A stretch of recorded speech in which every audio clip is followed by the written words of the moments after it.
2021 में ये तस्वीर ली गई है और शेयर ये 2023 में हुई है। इसका सिर्फ वजह डरना था और डरने में BSO का बयानिया था। हम उस पर खड़े हैं।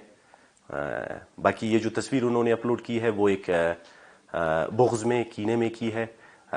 हम लाखों लोगों से मिलते हैं और मैं अपने वर्करों से भी ऐसे मिलता हूँ, मैं आम लोगों से भी ऐसे मिलता हूँ। हमारे इस वीडियो को, हमारे इस पैगाम को माजरत या मुदबाना अंदाज न समझा जाए, बल्कि इसको ललकार समझा जाए। मैं अपने सियासी कारकुनों से कहता हूँ कि वो हार चुके हैं हमसे। हमें अपनी हिम्मतों को बुलंद, अपने हौसलों को, अपने जज्बों को बुलंद करके इनसे मुकाबला करना चाहिए। किसी सरदार की सरदारी को नहीं मानते हैं जो खुद को जालिम समझता है या जुल्म करता है। जुल्म के सामने भी खड़े होंगे, जालिम के सामने भी खड़े होंगे। बाकी किसी के अंदाज में आजिज़ी है, उसे हम भी सराहते हैं और उसे दुनिया भी सराहता है, लेकिन उसे गलत इस्तेमाल कुछ कमज़र्फ लोग करते हैं। शुक्रिया, आप दोस्तों ने आज फिर हमारी आवाज़ बने। जी हाँ, ये तस्वीर वायरल है, मुझे भी आज मिला है। ये 2021 नवंबर का तस्वीर है जो बलूचिस्तान यूनिवर्सिटी में लापता सोहेल और फसी के लापताई के लिए दिए गए धरना के दौरान उसके आखिरी दिन का एक तस्वीर है। ये साहब जो है उसके बाद प्रेस कॉन्फ्रेंस भी इन्होंने किया था। इसके तस्वीर के हवाले से मैं यही कहूँगा कि जो तकारीर हुई थी धरने में, तो उस धरने के बाद जो है हमें फ़ोन आया कि आप जो बातें आपने की है, हमें पैगामात मिले कि उनको वापस ले ले। तो उन पैगामात को हमने सुना, हमने जो बात की है हमने शऊरी सतह पर की है और BSO की बयानिया था वो, हम उस पर खड़े हैं। बाकी ये जो तस्वीर उन्होंने अपलोड की है वो एक बुग़्ज़ में, कीने में की है। हम लाखों लोगों से मिलते हैं और मैं अपने वर्करों से भी ऐसे मिलता हूँ, मैं आम लोगों से भी ऐसे मिलता हूँ। करीब कोई ज़िंदगी में मैं 1-2 लाख लोगों से मिला हूँगा, सबके साथ ही ऐसे मिला हूँ। मेरे कई लाख तस्वीर इन लोगों के साथ होंगे जिन्होंने आज ये तस्वीर वायरल की है।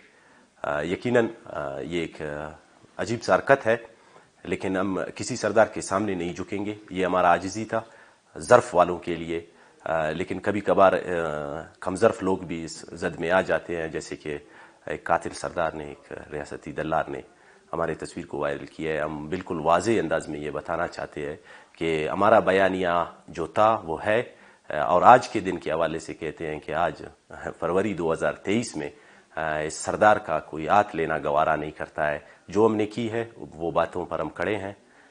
बाकी दोस्त जो इस तस्वीर पर जिनको एतराज़ है, तो मैं उनसे यही कहता हूँ कि मेरे साथ या मुझसे कुर्बत रखने वाले या मिल मिलाप वाले लोग जिन्होंने मुझसे मिले हैं कभी, वो और बाकी जो लोग मुझे जानते हैं वो ज़रूर मेरे मिलने के तरीके से, और आजिज़ी एक अच्छी चीज़ है, लेकिन कमज़र्फ़ लोगों के सामने ये एक सबक है सबके लिए कि कोई पेश ना आए।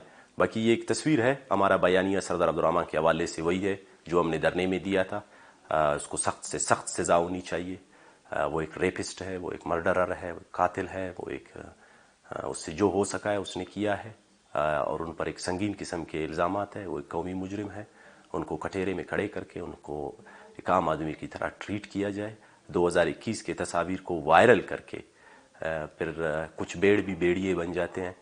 ये ज़रूरी है कि चीज़ों को देखना चाहिए, और हम देख रहे हैं इन चीज़ों को बड़ी संजीदगी से देख रहे हैं। अगर सरदार अब्दुर्रहमान केतरान या उस जैसे कोई भी सरदार ये समझता है कि हमारे कुछ ऐसे तस्वीर वायरल करके हमें हौसला शिकनी की जाएगी या हमें पीछे धकेलने की कोशिश की जाएगी, ये बिल्कुल मुमकिन नहीं है। हम आगे जाने की कोशिश कर रहे हैं और हम अपने दोस्तों को दरख्वास्त करते हैं कि वो भी इस ललकार पर हमारे साथ आ जाए। हम कभी इन तेज़ हवाओं से मुंह नहीं मोड़ते हैं, हम इनके साथ सीना देते हैं और इंशाल्लाह देंगे, कभी पीछे नहीं हटेंगे। हमारे इस वीडियो को, हमारे इस पैगाम को माजरत या मुदबाना अंदाज न समझा जाए, बल्कि इसको ललकार समझा जाए और इसे अल्टीमेटम समझा जाए कि ऐसी हरकतों से बाज रहा जाए। किसी के भी तस्वीर आप आउट कर रहे हैं, हमारी ज़िंदगी आज ईरान की है, हम अपने फैमिलीज़ के साथ मॉल्स नहीं जा सकते हैं, बाज़ार नहीं जा सकते हैं, हमारी तस्वीर लेकर हमें ब्लैकमेल करते हैं। तो ये कोई मुल्क है, कानून है, कोई तरीक़ेकार है जो चल रहा है। इस तरह तो नहीं चल सकता है कि किसी से आप मिले और उसके भी तस्वीर हो। अब सबसे ही हम ऐसे मिले हैं तकरीबन जिन्होंने ये तस्वीर दी है, वो ज़रूर इसको एडमिट करें। ये मैंने शुरू में यही कहा कि 2021 में ये तस्वीर ली गई है और शेयर ये 2023 में हुई है। इसका सिर्फ वजह डरना था और डरने में BSO का बयानिया था। वाइस चला, پورے ٹویٹر پر ایک ٹرینڈ چلا BSO ٹیررسٹ کے نام سے، وائس چلے، مختلف قسم کے پیغامات گروپوں میں چلے، اس کے بعد جو ہے فردن اب ایک انفرادی سطح پر کردار کشی شروع ہوئی ہے۔ میں سمجھتا ہوں آج BSO کا ہو رہا ہے، کل کسی بھی تنظیم کا ہو سکتا ہے، آج زبیر کا ہو رہا ہے، کل کسی بھی فرد کا ہو سکتا ہے۔ ان کے ساتھ بہت ساری چیزیں ہیں، جس طرح مجھے آج اسٹیج پر کھڑا کیا وہ کسی کو بھی کھڑا کریں گے، اور یہ اسٹیج جو ہوتا ہے یہ آر کا اسٹیج ہے۔ میں اپنے سیاسی کارکنوں سے کہتا ہوں کہ وہ آر چکے ہیں ہم سے، ہمیں اپنی ہمتوں کو بلند، اپنے عضلوں کو، اپنے جذبوں کو بلند کر کے ان سے مقابلہ کرنا چاہیے۔ کسی سردار کی سرداری کو نہیں مانتے ہیں جو خود کو ظالم سمجھتا ہے یا ظلم کرتا ہے، ظلم کے سامنے بھی کھڑے ہوں گے، ظالم کے سامنے بھی کھڑے ہوں گے۔ باقی کسی کے انداز میں عاجزی ہے، اسے ہم بھی سراہتے ہیں اور اسے دنیا بھی سراہتا ہے، لیکن اسے غلط استعمال کچھ کمزرف لوگ کرتے ہیں، اس کا استعمال کل سردار عبدالرحمن نے کیا ہے۔